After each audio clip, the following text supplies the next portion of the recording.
Thêm 18 ca mắc Covid-19, 16 bệnh nhân ở Đà Nẵng, 16 ở người Đà Nẵng, một bệnh nhân tại Đồng Nai và một trường hợp từ Guinea Xích Đạo về nước vừa có kết quả xét nghiệm dương tính với SARS-CoV-2.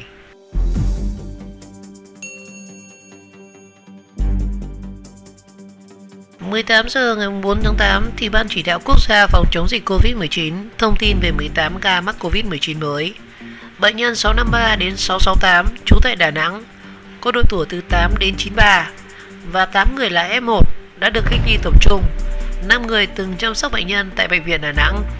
Thành phố cũng ghi nhận thêm một nhân viên y tế tại Bệnh viện Phụ sản Nhi Đà Nẵng và một bệnh nhân điều trị ở Bệnh viện Đà Nẵng mắc bệnh. Trường hợp còn lại trú tại quận Cẩm Lệ, từng đến bệnh viện gia đình để khám ngoại trú. Bệnh nhân 669, 50 tuổi, trú ở phường Quang Vinh, thành phố Biên Hòa, tỉnh Đồng Nai. Đây là bác sĩ Bệnh viện Đa khoa Đồng Nai, từng thăm người thân tại khoa nội Bệnh viện Đà Nẵng và tiếp xúc gần với bệnh nhân 510. Người đàn ông này đang được cách ly và điều trị tại Bệnh viện Phổi Đồng Nai. Bệnh nhân 670 là nam 50 tuổi, trú tại Thành Trực, Thanh Hóa. Ngày 29 tháng 7 thì ông từ Guinea Xích Đạo về nước và được cách ly, điều trị tại Bệnh viện nhiệt đới Trung ương cơ sở 2 ngay sau khi nhập cảnh. 9 tỉnh thành phố đang có dịch bao gồm Đà Nẵng, Quảng Ngãi, Quảng Nam, Hà Nội, Thành phố Hồ Chí Minh, Đắk Lắk, Thái Bình, Đồng Nai và Hà Nam. Và đa số bệnh nhân có mối liên quan đến trung tâm dịch Đà Nẵng. Bệnh viện Đà Nẵng được xác định là ổ dịch siêu lây nhiễm. Tại đây thì 8 nhân viên y tế đã nhiễm virus SARS-CoV-2. Từ 31 tháng 7 đến chiều ngày 4 tháng 8 thì 8 ca mắc Covid-19 đã tử vong. Họ đều là người cao tuổi có nhiều bệnh nền rất nặng. Và thông tin về sức khỏe của các ca bệnh khác thì Thứ trưởng Nguyễn Trường Sơn cho biết một số trường hợp cũng có nguy cơ tử vong do bệnh nền nặng và cao tuổi. Các bệnh nhân Covid-19 đều được điều trị tại 16 bệnh viện. Tất cả các bác sĩ giỏi đã được huy động để điều trị cho các bệnh nhân nặng. Trong đó thì có 6 trường hợp sử dụng ECMO và nhiều người phải thở máy.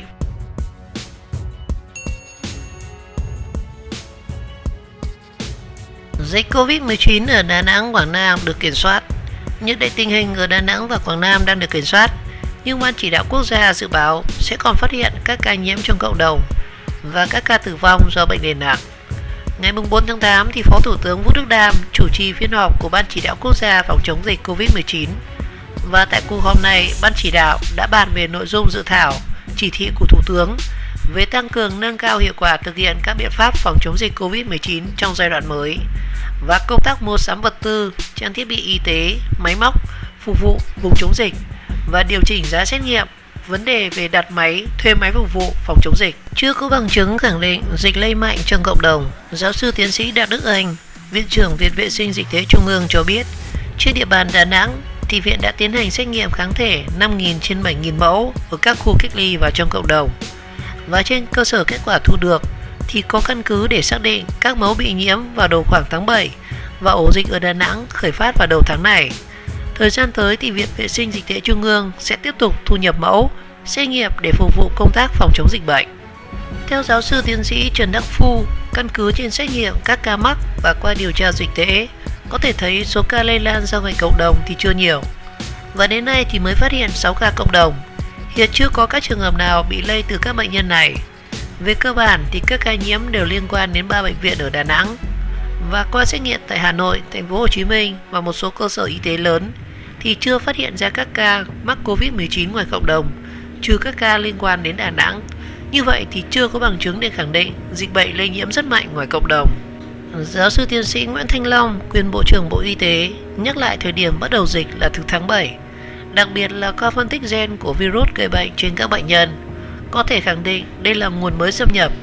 Từ một điểm phát ra là khu 3 bệnh viện Đà Nẵng, do virus này đã đột biến, dẫn tới tình trạng lây nhiễm trong gia đình và lây nhiễm chéo cao. Bộ Y tế sẽ tăng quân cho Đà Nẵng và Quảng Nam. Về công tác phòng chống dịch trong thời gian tới, thì ông Nguyễn Thanh Long cho biết tới đây thì Bộ Y tế sẽ tập trung chỉ đạo hỗ trợ chống dịch cho Quảng Nam như đã làm với Đà Nẵng.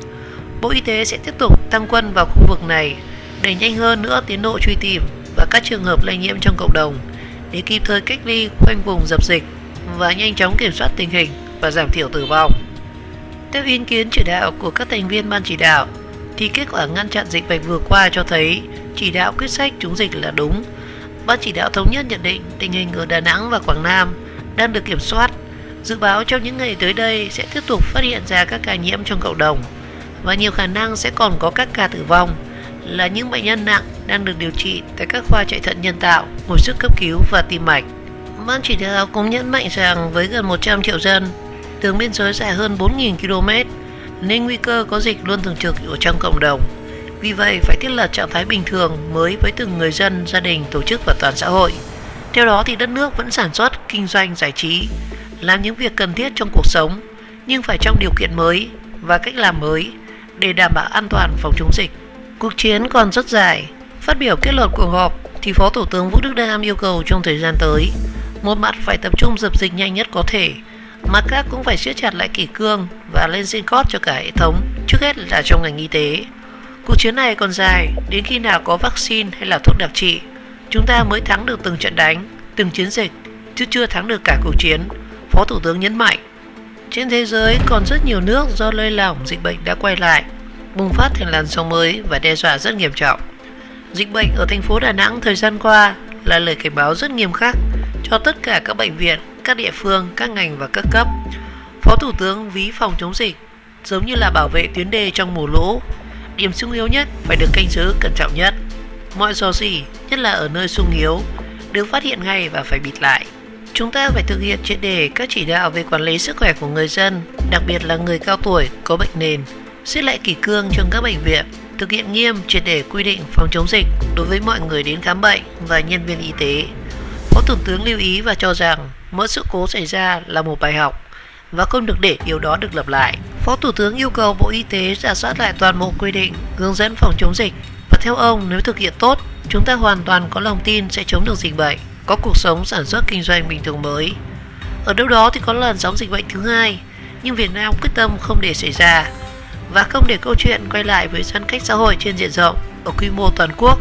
Chúng ta phải khoanh vùng nhỏ nhất có thể, có những nơi khác phải ở trong tình trạng bình thường mới để được phát triển, Phó Thủ tướng nhấn mạnh.